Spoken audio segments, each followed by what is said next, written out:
Au cœur de la Provence, dans cette région pleine de poésie, où les oliviers se noient sous la lumière du soleil méditerranéen, vit un personnage passionnant.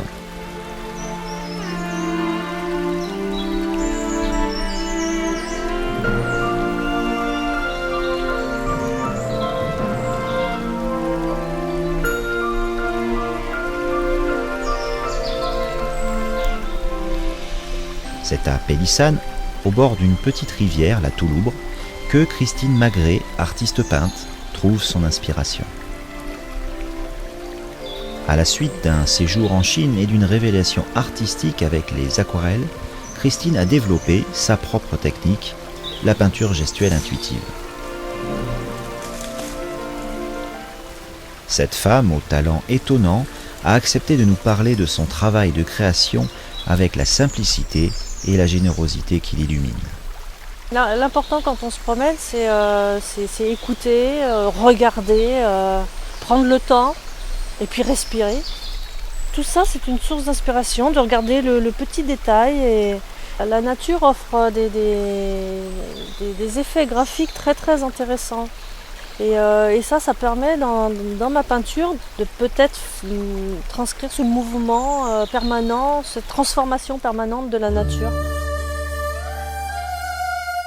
Au cours d'un voyage en Asie en 2004, Christine Magret, graphiste de profession, va être profondément bouleversée par sa rencontre avec l'aquarelle chinoise. J'ai découvert cette technique en demandant à un peintre dans le quartier des calligraphes à Pékin de me peindre. Bon, c'était des singes. Et donc j'ai vu cette technique très particulière de dessin, de peinture. C'est un mélange des deux, mais fait d'une façon très très rapide. Ça a été un déclic, quelque chose de magique, une technique magique. Et donc en revenant en France, ça m'a apporté, je pense, cette gestuelle naturelle et spontanée qui vient de la calligraphie chinoise. Et que maintenant je peux exprimer autrement dans le semi-abstrait, dans ma peinture à moi. Mais c'est vrai que j'ai l'impression d'avoir des bases de l'Asie et de l'Orient aussi, liées à cette technique très spontanée du geste.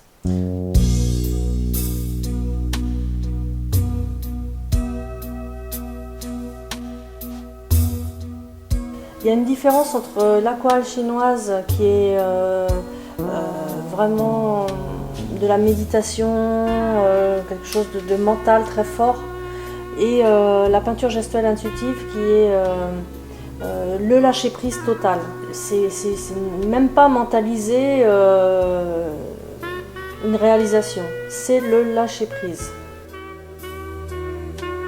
Le lâcher-prise, c'est faire le vide dans l'esprit, qui est très difficile à faire, ne serait-ce que quelques secondes, ne plus penser à rien. Ce qui prime, c'est l'esthétique. L'esthétique du geste et donc de ce qui va en sortir. Et il y a un premier geste qui sort, et ensuite c'est l'harmonie des gestes, guidée subtilement. La technique mixte, pour moi, est beaucoup plus est en volume et représente un petit peu une autre forme de vie et de présence.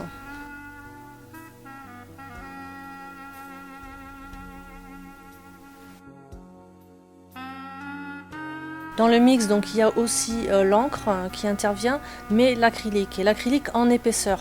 C'est important de faire ressortir la matière. C'est une autre façon pour moi de m'exprimer.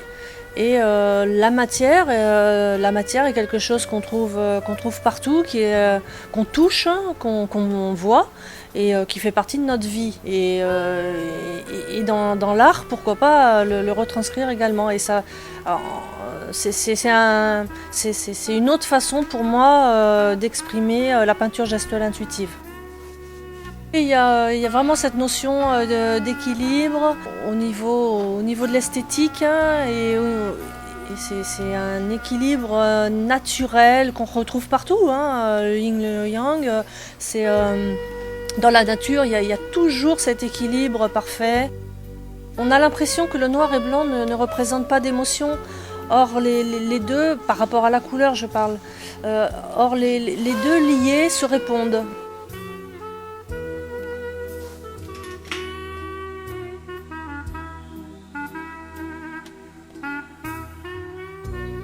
L'inspiration, elle est diverse, elle est transcrite par une énergie, on pourrait dire par le divin, par l'univers même.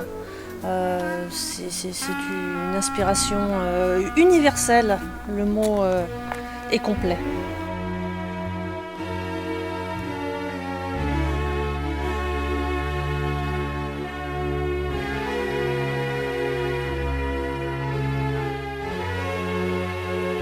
La couleur est vraiment quelque chose de magique et qui fait vibrer notre émotion, notre cœur. Chacun est sensible plus à une couleur et là il s'agit d'harmonie de couleurs souvent. C'est essentiel, ça fait partie d'une émotion supplémentaire, je dirais, par rapport au noir et blanc.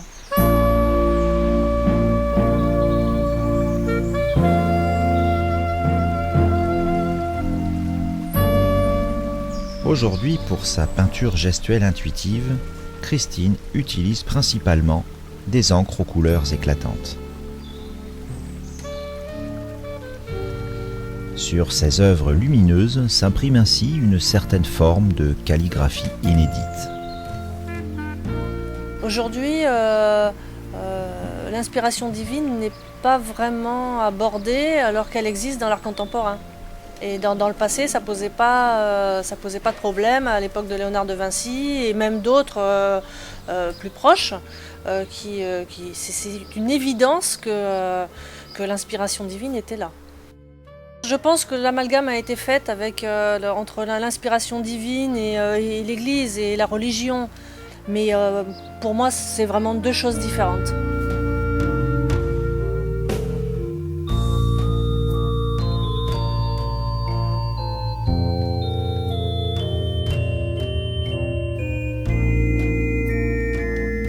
Je suis toujours en recherche, ça fait vraiment aussi partie de ma vie, pas de nouvelles techniques, mais surtout de nouveaux matériaux qui me permettent d'exprimer au mieux ce que je ressens.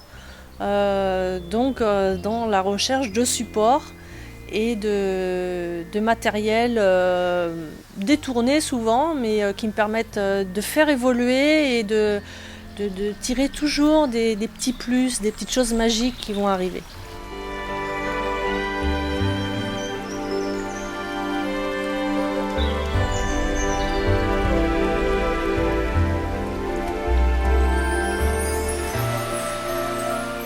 Il y a le mouvement, il y a le son aussi de la nature qui est très importante, le silence. Ce que je capte, ce que je vois, ce que je ressens de la nature, je le retranscris. C'est mon cerveau qui fait le lien quelque part entre le moment où je prends le temps de me balader et après quand je suis face à ma feuille blanche. Pour la peinture, je la retranscris certainement avec ces images, mais beaucoup avec le cœur ou l'âme.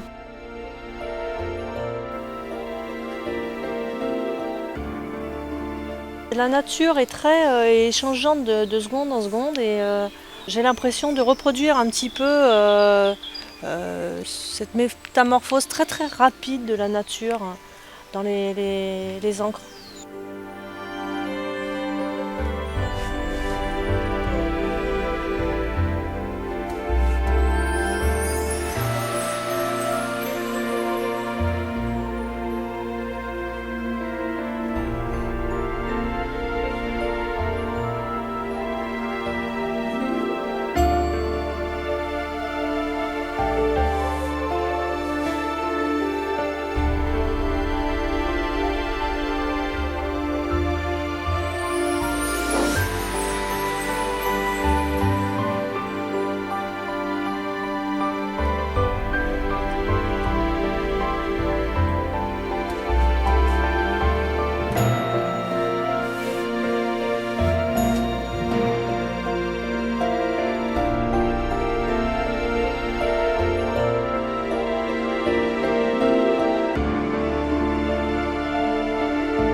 Les encres sont un petit peu au service de mon inspiration, mais puiser dans la nature, il y a de très très belles couleurs.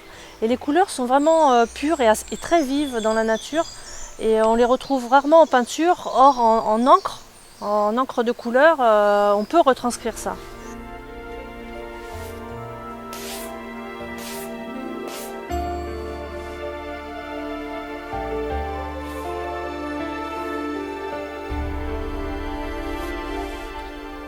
Le grand problème de beaucoup de peintres, c'est savoir quand s'arrêter.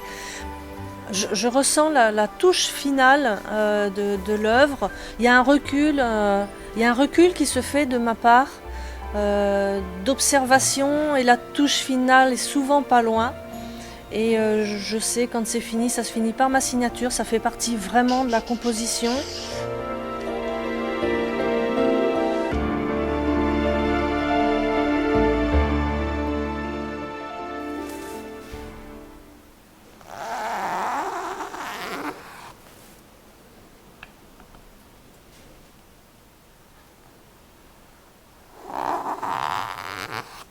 On découvre un support, mais un nouveau papier, une nouvelle toile. Mais finalement, ce qu'il y a d'intéressant, c'est de s'adapter à ça. C'est vraiment pas une remise en question, c'est vraiment l'adaptation instantanée du format. On fait petit, on fait petit, on fait grand, on fait grand. Ça, et c'est un régal de passer du petit au très grand. Ou du très grand au petit, au tout petit. Ça n'a aucune espèce d'importance en soi.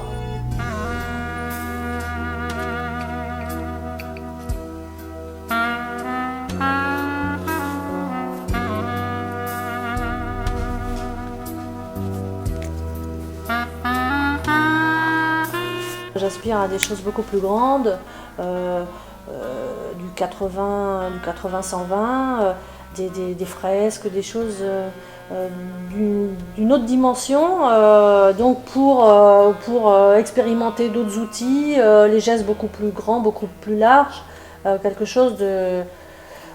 la même chose en partant du petit et en se lâchant au très grand. D'ailleurs, le must, c'est quand même de faire des œuvres en commun.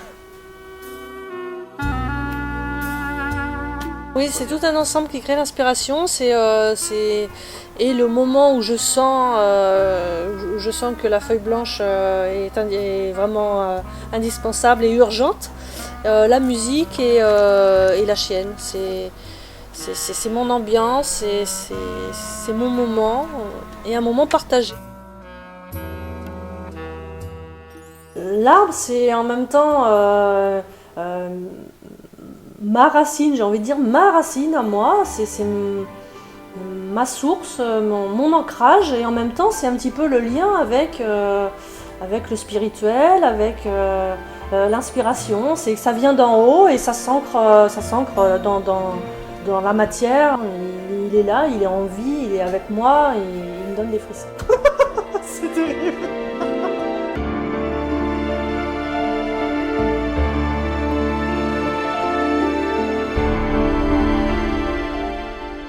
Je pense que je peux transmettre de l'émotion, mais j'espère beaucoup de joie, d'énergie aussi, quelque chose qui pourrait servir à un mieux-être pour chacun.